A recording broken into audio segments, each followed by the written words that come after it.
Imagine a battlefield, the calm before the storm.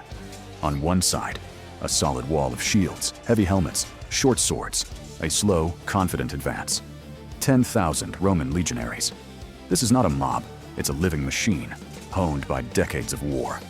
On the other side, what some historians still call the perfect killing machine of the ancient world. Long spears, so that the front rank looks less like people and more like an iron thicket. The phalanx of Alexander the Great. And behind it, his cavalry, the elite force with which he smashed half of the known world. And here is the question for which you clicked on this video. What happens if these two forces clash face to face? Rome versus Macedonia.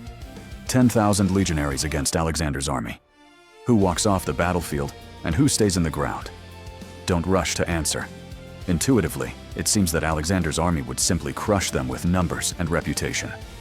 But if you start breaking down the weapons, shields, spear length, soldiers' habits, and the way they are used to killing, the picture changes dramatically. At some point, you'll realize that it's not that obvious at all. And by the end of this video, you'll hear a scenario in which 10,000 Romans can do something no one expects of them. Let's go step by step through what they're armed with, how they fight, what they're good at, and what they fear.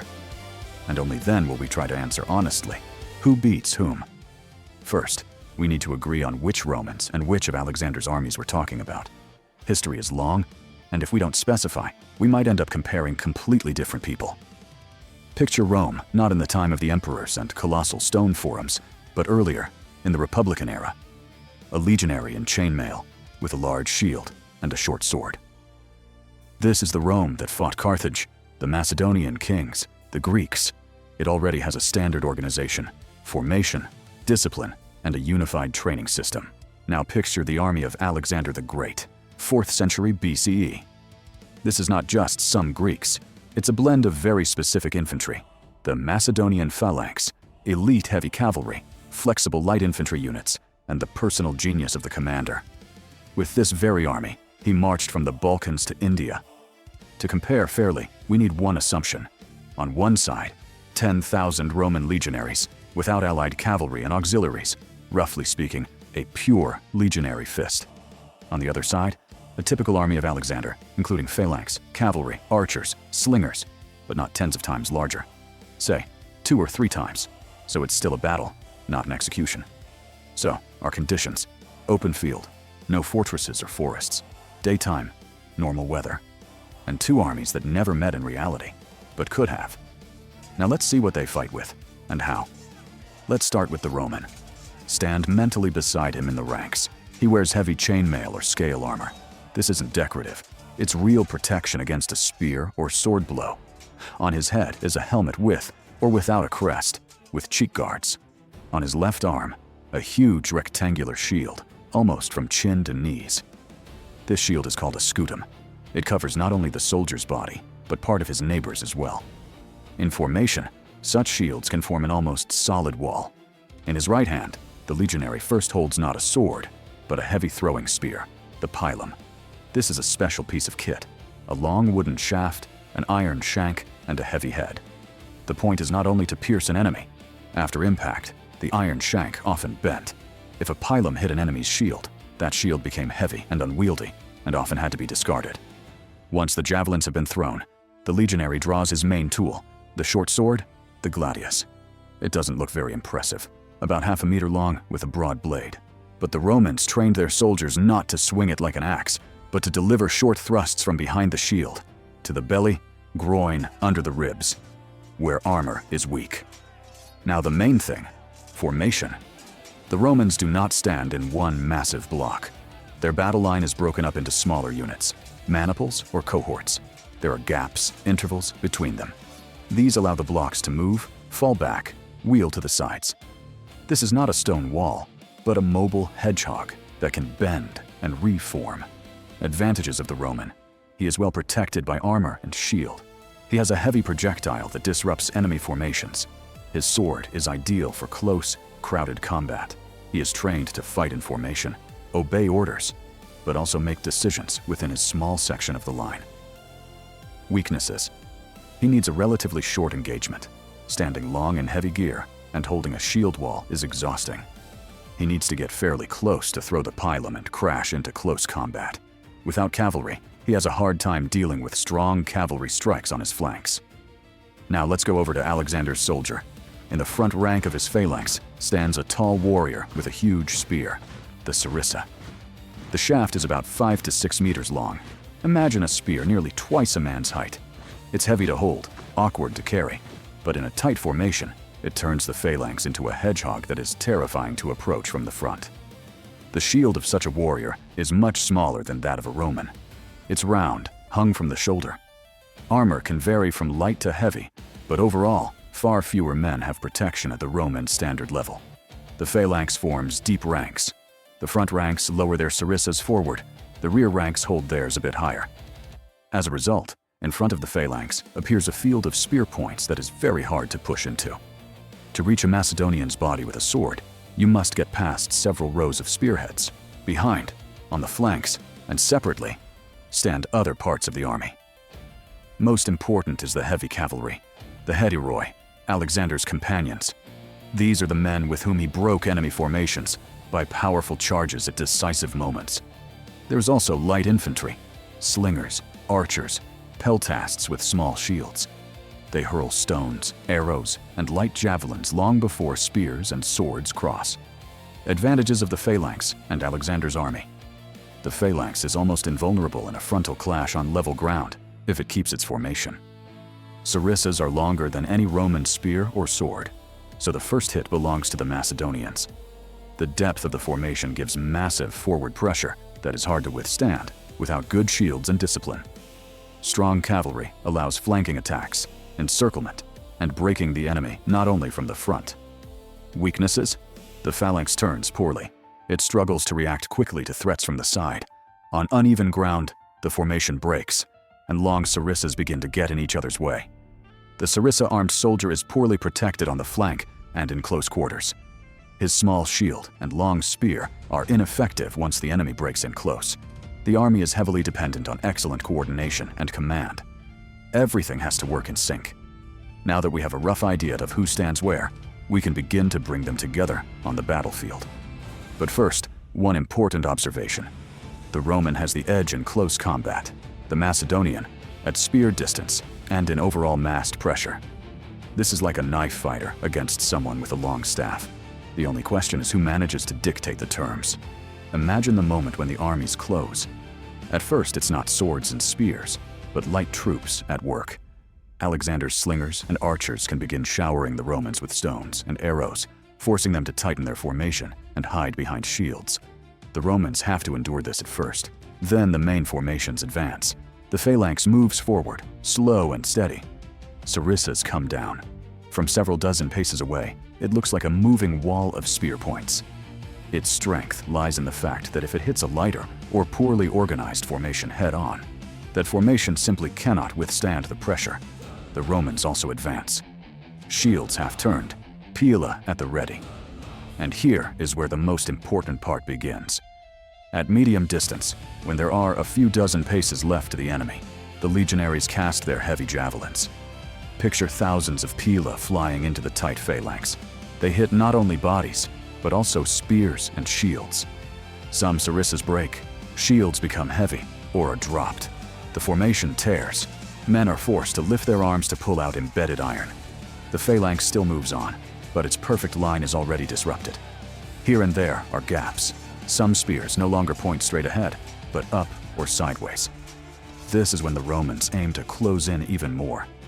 Their goal is to crash into the enemy before the Macedonians fully restore their formation after the javelin strike. If they manage to get in close, the sarissa's length becomes a problem. The long spear is unwieldy in the crush. It is hard to lower, impossible to re-aim quickly. Some Macedonians in the front ranks may manage a few thrusts. Their sharp spears reach the Romans first. Some fall, some are wounded.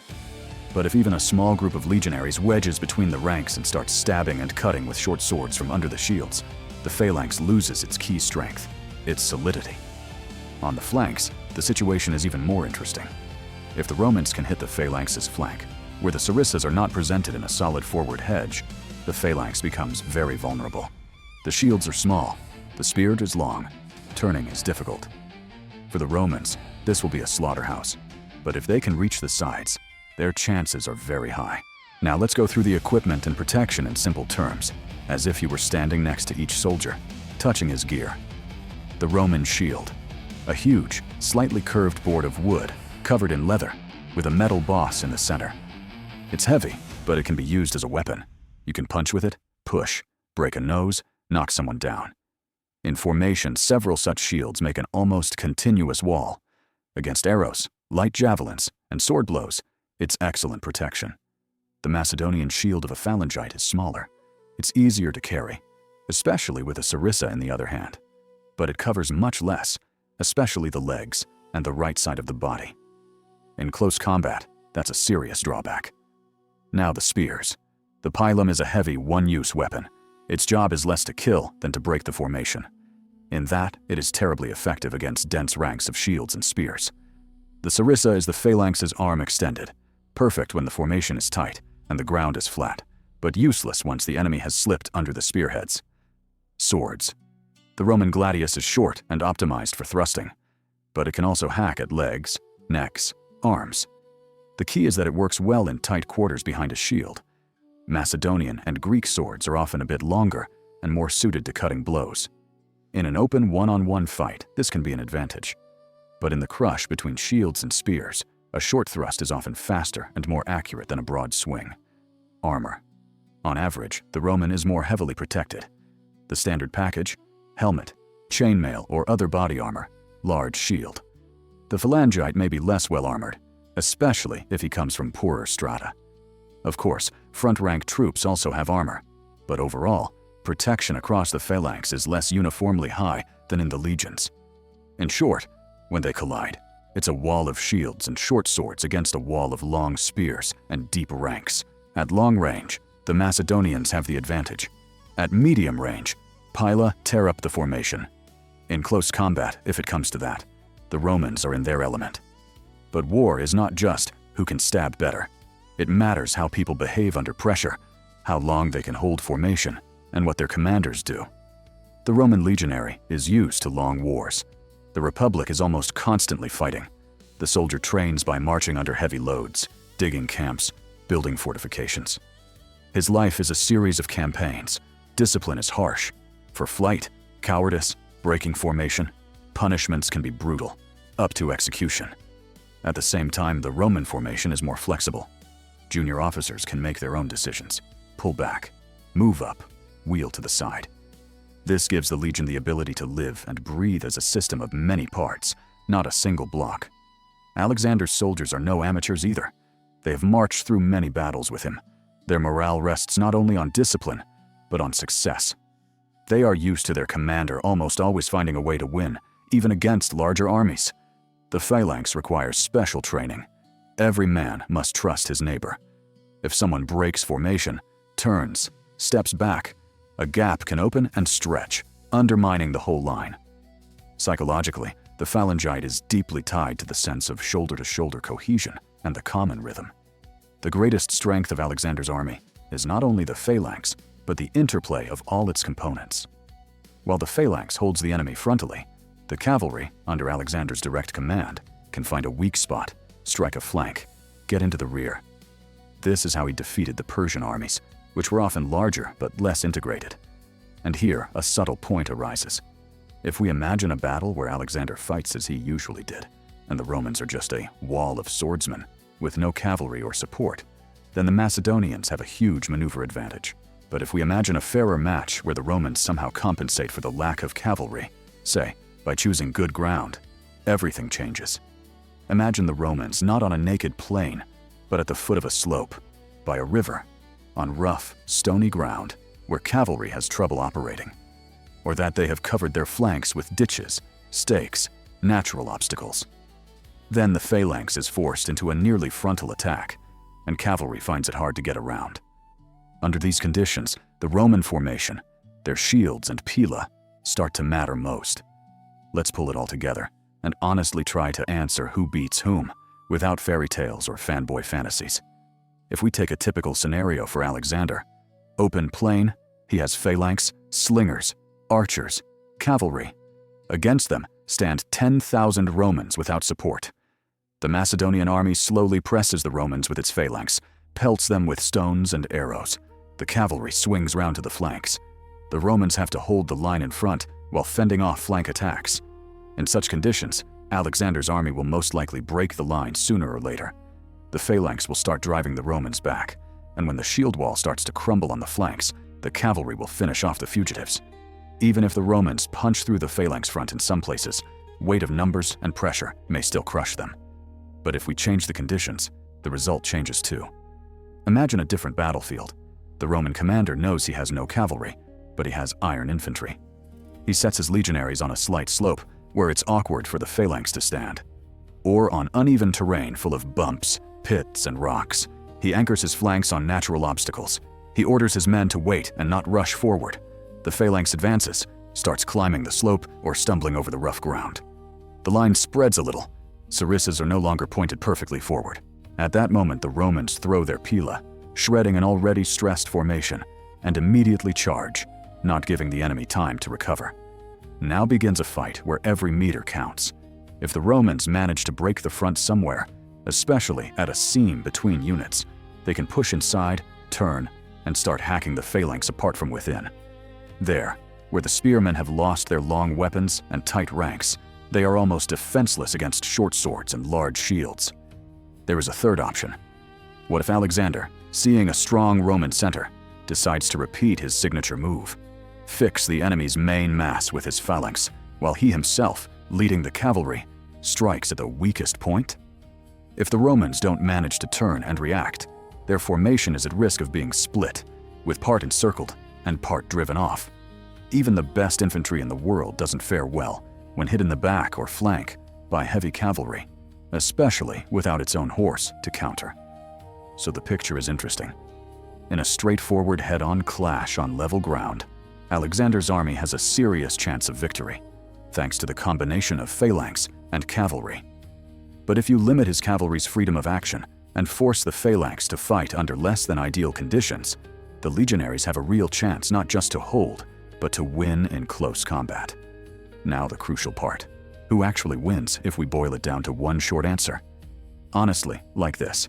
If we put the Romans in their worst conditions, open, flat plain, no support, against Alexander's full army, the advantage lies with Alexander. His force is better adapted to such classical pitched battles with maneuver, flanking, and cavalry charges. But if we're not asking who is stronger in general, but can 10,000 legionaries defeat Alexander's army under reasonable conditions, the answer is no longer obvious. On uneven ground, with well-protected flanks, with the ability to force close combat and use pila against the phalanx, the Romans become a nightmare for Macedonian spearmen. The Roman legion is a tool designed to grind down dense formations in close combat.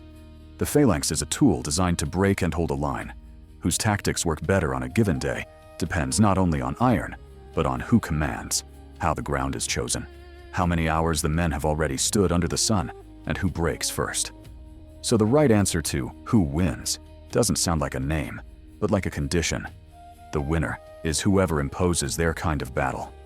If Alexander can force the Romans to fight on his terms, wide front, maneuver, cavalry strikes, the edge is his. If the Roman commander can force the Macedonians into a frontal advance over bad ground, under pila, into close quarters, then the legionaries can do something that is not usually expected of the smaller army. Now it's your turn. Tell me in the comments whose side you're on after everything you've heard. Do you put more faith in Alexander's phalanx or in the shield and sword of the Roman legionary? And if you want us to break down other impossible battles in the same detailed way, the ones historians and history buffs argue about, support this video and stay with the channel.